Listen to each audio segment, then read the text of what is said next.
So let's start. Surface tension and viscosity. So viscosity and surface tension. Viscosity पहले कर लेते हैं. Viscosity and surface tension. So viscosity हमारा introductory ही रहेगा. तो viscosity समझते हैं क्या होता है.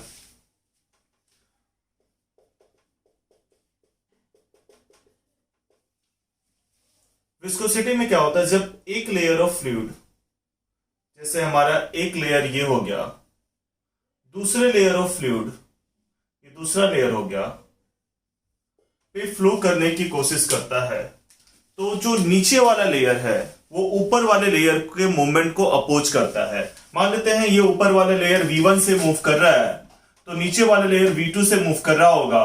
V2 जो है वो लेस देन V1 होगा, या उल्टा भी हो सकता है. ठीक है, डिपेंड. जो स्लो मूव करता है वो दूसरे को अपोज करता है, रिलेटिव मोशन को अपोज करता है. विस्कोसिटी का मतलब फ्लूइड फ्रिक्शन भी हम बोल सकते हैं, और इसको डिफाइन करते हैं.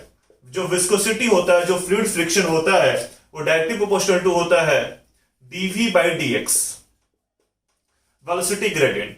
जितना ज्यादा मूव करेगा, जितना तेजी से मूव करेगा, फ्लूइड फ्रिक्शन उतना ही हाई होगा, और इनके बीच में जितना ज्यादा डिस्टेंस होगा, फ्लूइड फ्रिक्शन उतना ही कम होगा. फ्लूइड फ्रिक्शन ज्यादा होने के लिए इनका आपस में क्लोजनेस होना जरूरी है, मतलब इनके बीच में डिस्टेंस ज्यादा होना जरूरी है. तो F proportional to dv by dx होता है, और F proportional to area in contact. जितना ज्यादा एरिया कांटेक्ट में रहेगा उतना ही ज्यादा फ्लूइड फ्रिक्शन लगेगा. सो अगर हम कंबाइन करते हैं, कंबाइनिंग, तो जो फ्लूइड फ्रिक्शन होगा, यानी विस्कोसिटी जो होगा, विस्कस फोर्स जो होगा, ठीक है, विस्कस फोर्स इसको बोलते हैं, इस फेनोमेना को हम विस्कोसिटी बोलेंगे. जो विस्कस फोर्स होगा वो प्रोपोर्शनल होगा a dv by dx का, और प्रोपोर्शनलिटी का साइन हटेगा तो एक कांस्टेंट आएगा. That constant is eta, coefficient of viscosity बोलते हैं इसको, eta a dv by dx. So this is our fluid friction या viscous force. Viscous force, viscous force. यहां पे ईटा जो है वो कोएफिशिएंट ऑफ विस्कोसिटी है. Eta is coefficient of viscosity, coefficient of viscosity. Eta is coefficient of viscosity. इसे आप note कर लीजिएगा. अब हम बात करते हैं कोएफिशिएंट ऑफ विस्कोसिटी ईटा के बारे में.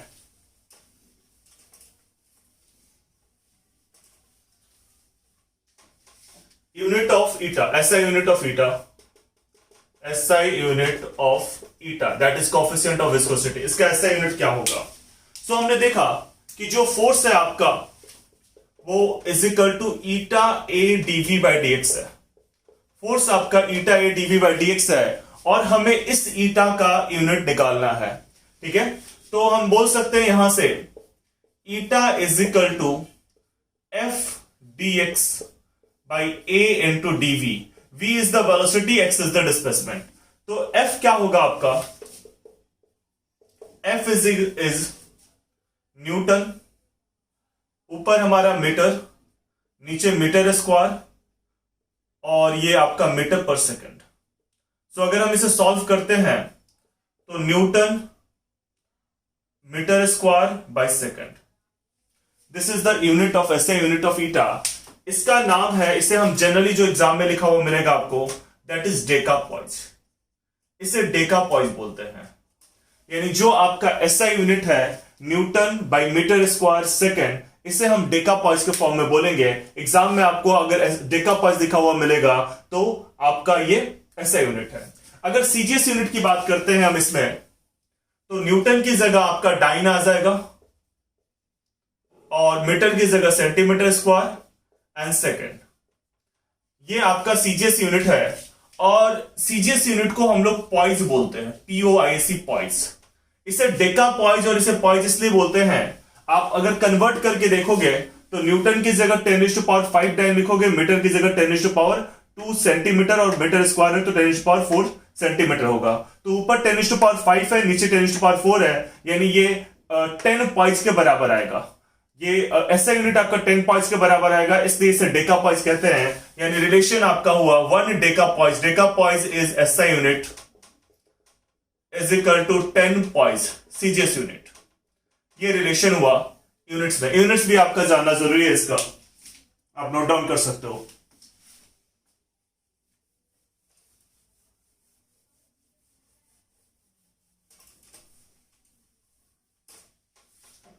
इस पे एक सिंपल सा न्यूमेरिकल हम देख लेते हैं, मैं सीधे सॉल्व ही करा देता हूं। जो 2-3 न्यूमेरिकल आएंगे इसके काफी सिंपल से होंगे। लाइक लेयर ऑफ फ्लूइड दे रखा है और बोला है एक लेयर आपका स्टेशनरी है, ये लेयर स्टेशनरी है और ये लेयर मूव कर रहा है 20 सेंटीमीटर पर सेकंड से, 20 सेंटीमीटर पर सेकंड से। और जो आपका स्क्वायर सरफेस है उसका साइड 10 सेंटीमीटर है, यानी ये दोनों साइड आपका 10 सेंटीमीटर है।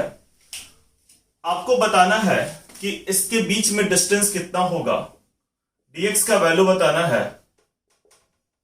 गिवन दैट जो विस्कस फोर्स है वो 200 डाइन और ये वाटर है और वाटर का कोफिशिएंट ऑफ विस्कोसिटी 0.01 पॉइंट्स होता है। ये क्वेश्चन है आपका, एक लेयर ऑफ फ्लूइड जो दूसरे लेयर पे फ्लो कर रहा है उनके बीच में रिलेटिव वेलोसिटी 20 सेंटीमीटर पर सेकेंड, या सिंपली एक रेस्ट पे है दूसरे का वेलोसिटी 20 सेंटीमीटर पर सेकेंड है। जो आपका फ्लूइड का लेयर है वो in the form of square है जिसका साइड 10 सेंटीमीटर है। विस्कस फोर्स आपका 200 डाइन है। कोफिशिएंट ऑफ विस्कोसिटी जो है वो 0.01 पॉइंट्स है। दोनों के बीच में सेपरेशन कितना होगा, आप पॉज करके वीडियो ट्राई कर सकते हो, मैं सॉल्व कर रहा हूं। Viscous force is equal to eta A dv by dx होता है। विस्कस फोर्स मतलब 200 dyne is equal to eta. Eta क्या है आपका यहां पे 0.01। सारा कुछ आपका सीजीएस यूनिट में दे रखा है तो हम केवल सीजीएस यूनिट में ही ले लेंगे। अगर कुछ एसआई कुछ सीजीएस में दिया होता तो हम सबको एसआई में कन्वर्ट करते हैं। डीएक्स जो आएगा हमारा सेंटीमीटर में आएगा, क्योंकि सब कुछ सीजीएस में दे रखा है, ये भी सेंटीमीटर पर सेकेंड है तो हम इसे सीजीएस में ही सॉल्व ले रहे हैं। एरिया हो जाएगा आपका 10 × 10 यानी 100 सेंटीमीटर स्क्वायर। अगेन सीजीएस में ये 20 हो जाएगा और ये डीएक्स हमें निकालना है जो कि सीजीएस में आएगा। इधर आपका हो गया 200 is equal to 0.01 into 2000 multiply होगा तो ये 20 आएगा बाई डीएक्स, यानी dx is equal to 20 by 200 1/10 centimetre यानी 0.1 सेंटीमीटर। आप नोट डाउन कर सकते हो। इसमें आपसे ये भी पूछते हैं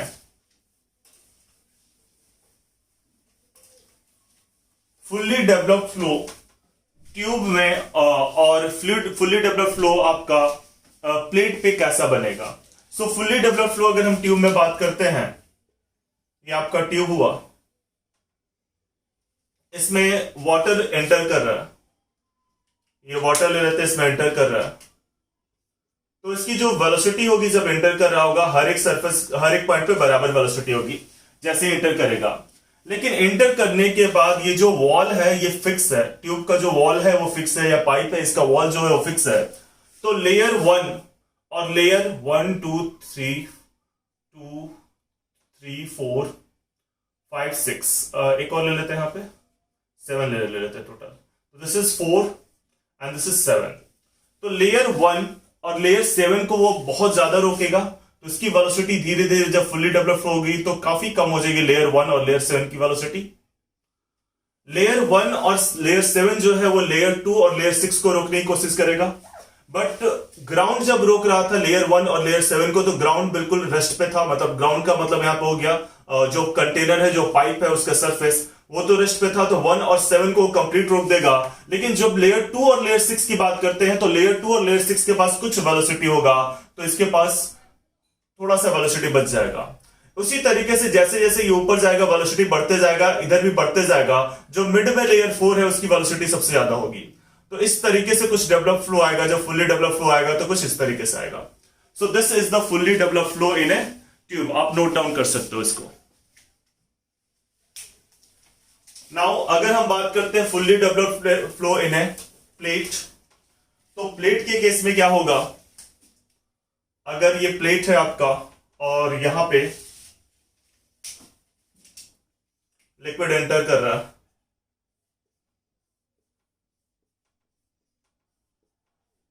तो इस केस में एक ही सरफेस है जो रेस्ट पे है, तो केवल लेयर 1, 2, 3, 4 इनकी वेलोसिटी कम होगी। लेयर 1 की वेलोसिटी सबसे कम होगी, बिल्कुल कम हो जाएगी लेयर 1 की वेलोसिटी यहां पे।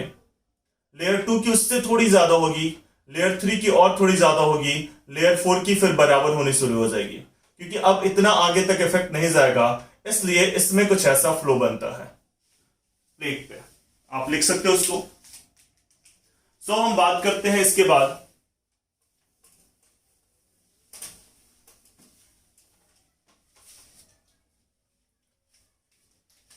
पाइसेलिस फॉर्मूला।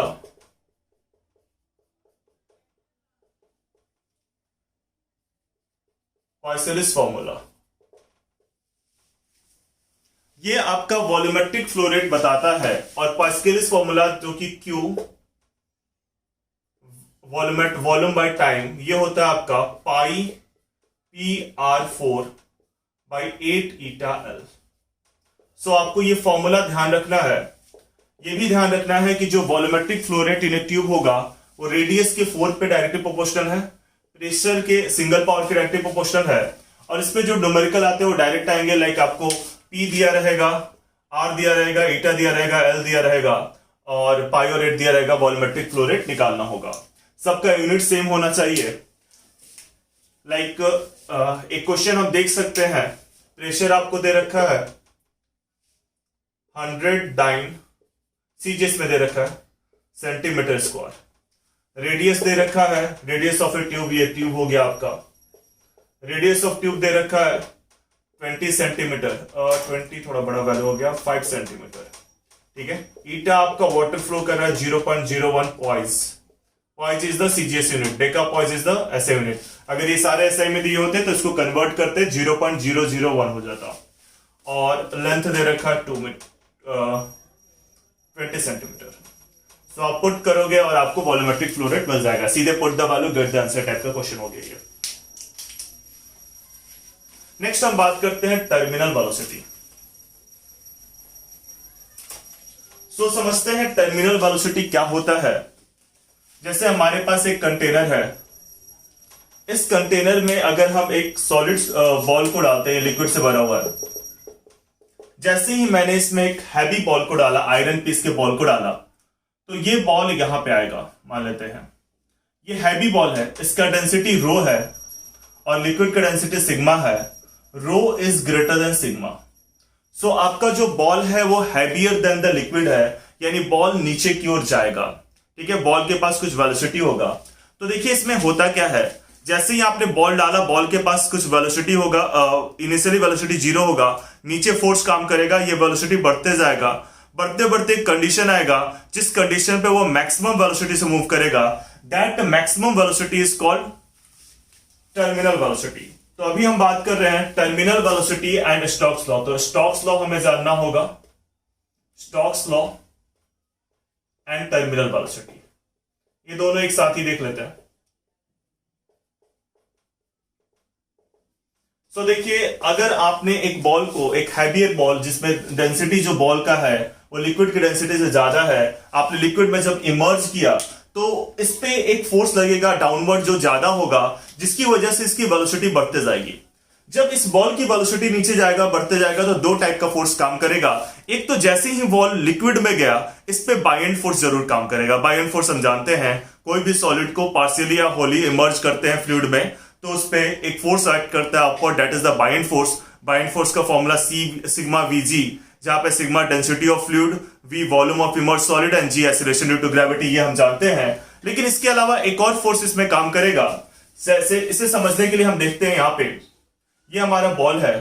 ये बॉल जब फ्लूइड के अंदर जा रहा होगा तो इसके आसपास, सॉरी डिस्कनेक्ट हो गया था मैं, तो मैं बात कर रहा था कि बायएंड फोर्स के अलावा एक और फोर्स इस पे काम कर रहा होगा, जिसे हम स्टोक्स फोर्स कहते हैं।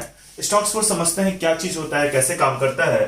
तो हमारे पास एक समझते हैं बॉल है जो नीचे जा रहा है, जो अपने वेट की वजह से, इसका जो नीचे की ओर वेट है वो हैवियर है, रो ज्यादा है सिग्मा से, तो ये नीचे की ओर मूव कर रहा है। और जब ये नीचे की ओर मूव कर रहा होगा तो ये अपने साथ लेयर ऑफ फ्लूइड को ले जाने की कोशिश करेगा। ये लेयर ऑफ फ्लूइड हम देख रहे हैं। सपोज करते हैं This is the first layer of the fluid. This is the second layer. This is the third layer. First, second and third. So जब ये नीचे जाएगा तो अपने साथ इसके पास जो फर्स्ट लेयर ऑफ फ्लूइड है, ये इसका जो फर्स्ट लेयर ऑफ फ्लूइड हुआ यहाँ पे, ठीक है, इसको ये साथ ले जाने की कोशिश करेगा, ठीक है, लेकिन फर्स्ट लेयर को ये साथ ले जाने की कोशिश करेगा, उसे second layer due to the viscosity oppose करेगा, due to the viscous force second layer उसे अपोज करेगा, आगे नहीं मूव करने देगा, सेकंड लेयर को थर्ड लेयर अपोज करेगा एंड सो ऑन। ये ध्यान रखिएगा, ये चीज जो अपोजिशन है ये वॉल तक नहीं जाता है, अदरवाइज वॉल से ये लगने लगता है, पर हमें बस इतना जानना है कि ये वॉल तक नहीं जाता है, तो ये अपोजिशन आगे तक जाते रहेगा। ओवरऑल ये इसे अपोज तो नहीं कर पाएगा क्योंकि ये हैवियर है, लेकिन इस पे जरूर एक ऊपर की ओर फोर्स लगाएगा, एक ऊपर की ओर एक्स्ट्रा फोर्स लगाएगा। That extra force is known as Stokes force और विस्कस ड्रैग, जो कि 6 पाई ईटा आर भी होता है, 6 पाई ईटा आर भी होता है। तो अब यहां पे हम देखते हैं, अगर मैंने इस बॉल को लिक्विड में डाला तो इस पे एक फोर्स mg नीचे की ओर काम करेगा, एक फोर्स बाइंड फोर्स ऊपर की ओर काम करेगा, और इसके अलावा एक फोर्स स्टॉक फोर्स ऊपर की ओर काम करेगा। इनिशियली जो वेट ऑफ द बॉडी है mg वो ग्रेटर होगा बाइंड फोर्स और प्लस स्टॉक फोर्स से। Weight of the body greater होगा buoyant force plus Stokes force से, इसकी वजह से इसका नीचे की ओर नेट डाउनवर्ड एक्सीलरेशन होगा, नेट डाउनवर्ड फोर्स होगा। ये डाउनवर्ड एक्सीलरेशन जो है ये वेलोसिटी को इंक्रीज करेगा, यानी बॉडी का वेलोसिटी जो है वो इंक्रीज होगा। लेकिन अगर वेलोसिटी इंक्रीज होगा तो हम देख सकते हैं स्टॉक फोर्स जो है वो वेलोसिटी के डायरेक्टली प्रोपोर्शनल है, यानी अगर वेलोसिटी इंक्रीज होगा तो स्टॉक फोर्स भी इंक्रीज होगा, स्टॉक फोर्स भी इंक्रीज होगा। मतलब हमने बॉल को लिक्विड में डाला, बॉल को लिक्विड में डाला जिसकी वजह से एक फोर्स नीचे की ओर mg लग रहा है और ऊपर दो फोर्स लग रहा है, बाइंड फोर्स और स्टॉक फोर्स। इनिशियली mg ज्यादा है, दोनों के सम से bind force plus Stokes force से ज्यादा है, इसलिए एक डाउनवर्ड एक्सीलरेशन लगेगा। इस डाउनवर्ड एक्सीलरेशन की वजह से इसका वेलोसिटी बढ़ते जाएगा, बढ़ते बढ़ते एक कंडीशन ऐसा आएगा जब mg जो है वो bind force plus Stokes force के बराबर हो जाएगा, mg जो है वो bind force plus Stokes force के बराबर हो जाएगा। इस केस पे, इस इंस्टेंट पे जो बॉडी पे नेट फोर्स काम कर रहा होगा वो जीरो हो जाएगा। Net force on the body, net force on the body become zero. इसका मतलब ये नहीं कि बॉडी रुक जाएगा, इसका मतलब ये जो कांस्टेंट वेलोसिटी बॉडी ने एक्वायर किया है उसी वेलोसिटी से मूव करेगा। आई मीन जैसे ही आपने बॉल को नीचे डाला लिक्विड में, इनिशियली इस पे नेट डाउनवर्ड एक्सीलरेशन लगेगा जिसकी वजह से इसका वेलोसिटी बढ़ते जाएगा, बढ़ते जाएगा, बढ़ते बढ़ते एक इंस्टेंट आएगा जब इस पे नेट फोर्स जीरो हो जाएगा, लेकिन उस इंस्टेंट पे इसका जो वेलोसिटी होगा वो मैक्सिमम होगा और वो कांस्टेंट हो जाएगा। उस कांस्टेंट वेलोसिटी से बॉडी नीचे की ओर मूव करेगा। That constant velocity, that maximum constant velocity is known as terminal velocity. So terminal velocity को अगर हम डिराइव करते हैं तो टर्मिनल वेलोसिटी यहां पे आता है, इस जगह पे। तो at terminal velocity mg is equal to fb plus fs। आप इसको नोट कर सकते हो।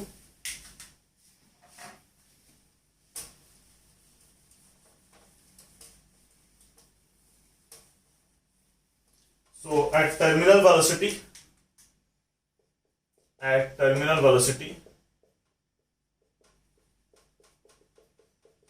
मैं सिंपली से vt कह रहा हूं, mg is equal to fb plus fs। So mg को मैं लिख सकता हूं रो vg, बॉडी का डेंसिटी रो लिया था, सिग्मा vg बाइंड फोर्स और plus Stokes force 6 pi eta r vt। This vt is the terminal velocity. This implies rho minus sigma vc is equal to 6 pi eta r vt।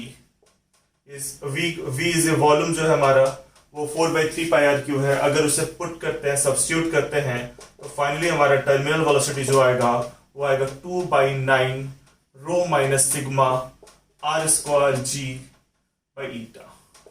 That is the terminal velocity। So हम देख सकते हैं terminal velocity radius square के directly proportional है। इस पे एक questions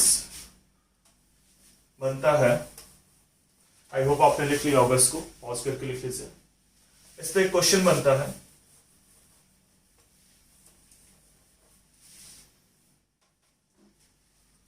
question है आपका,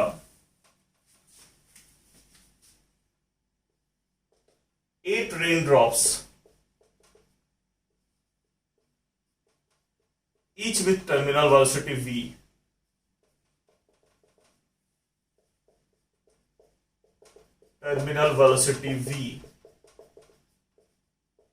coalesces, combines simple words use करते हैं हम लोग, कंबाइंस दोनों का मतलब एक ही होता है, combines to form one big drop, find terminal velocity of big drop.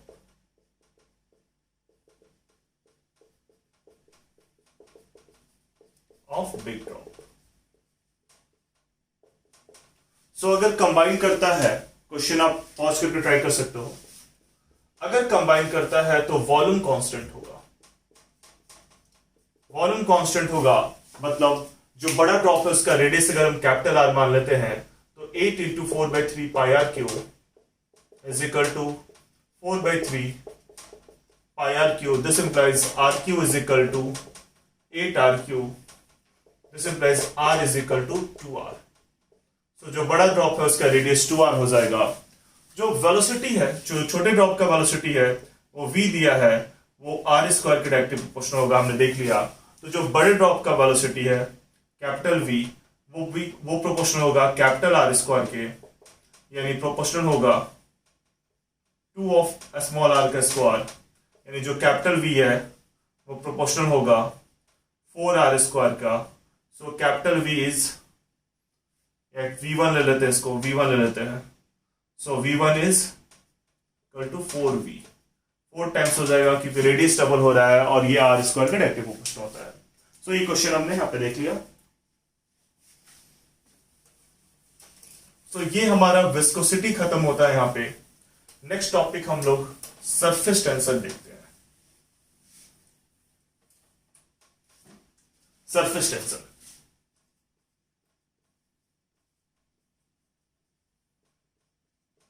Surface tension, surface tension fluid का वो प्रॉपर्टी है जिसकी वजह से फ्लूइड जो है वो मिनिमम सरफेस एरिया एक्वायर करने की कोशिश करता है। इसका एग्जांपल हम देख सकते हैं, रेन ड्रॉप्स जो है वो स्फेरिकल इन शेप होते हैं due to the surface tension, क्योंकि for a given volume the fluid tends to acquire the minimum surface area. इसके अलावा आपका जो शेविंग ब्रश होता है, आप वाटर में डालते हो तो वो चिपक जाता है due to the surface tension.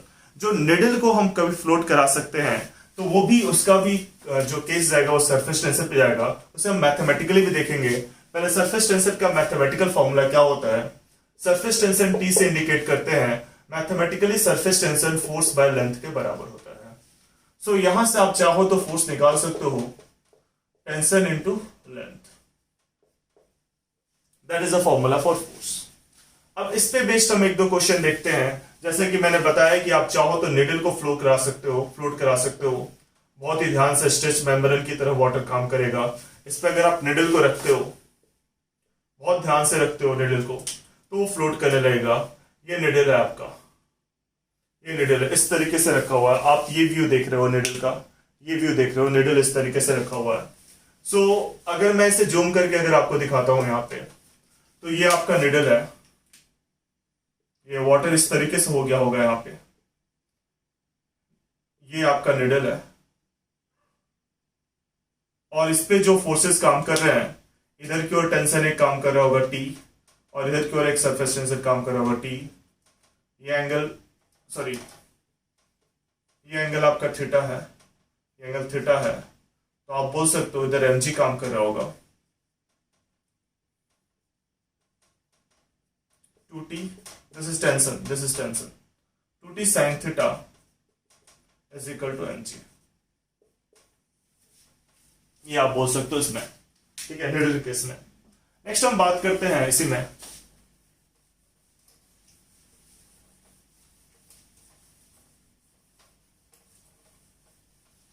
अगर आपका स्फेरिकल ड्रॉप है लाइक दिस,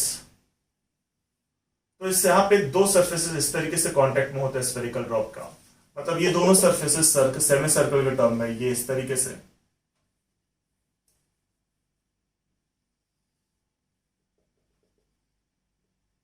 और दूसरा इस तरीके से कांटेक्ट में होता है। तो ये एक दूसरे पे फोर्स लगाते हैं। तो यहां पे जो फोर्स होगा, फोर्स जो होगा, अगर आप यहां पे देखोगे जो फोर्स लगेगा इस केस में इस तरीके से, जो लेंथ कांटेक्ट में है वो 2 पाई आर कांटेक्ट में है, जो फोर्स होगा वो टेंशन इंटू 2 पाई आर के बराबर हो गया। अगर यही ड्रॉप आपका स्फेरिकल नहीं होकर सिलिंड्रिकल ड्रॉप हुआ, that is the spherical drop. Cylindrical drop वैसे बहुत कम मिलेगा आपको देखने के लिए, क्वेश्चन में ही मिलेगा cylindrical drop. So this is a cylindrical drop. तो ये सिलिंड्रिकल ड्रॉप हुआ, इसका लेंथ एल मान लेते हैं, रेडियस आर मान लेते हैं। और अगर आप इसे कट करते हो तो ये कुछ ऐसा बनेगा, इस तरीके से।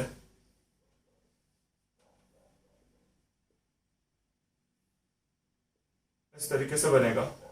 सो जो जो सरफेसेस कांटेक्ट में है, सेम चीज इधर से भी बनेगा।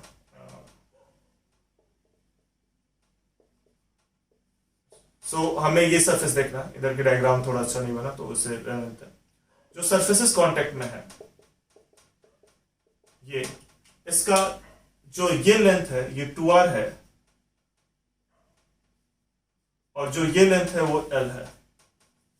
सो आप टोटल लेंथ बोल सकते हो twice of l plus 2r।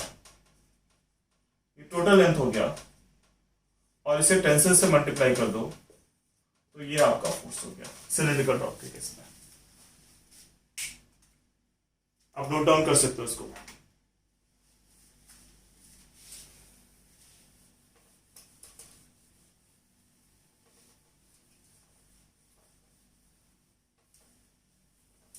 अब हम बात करेंगे सरफेस एनर्जी का।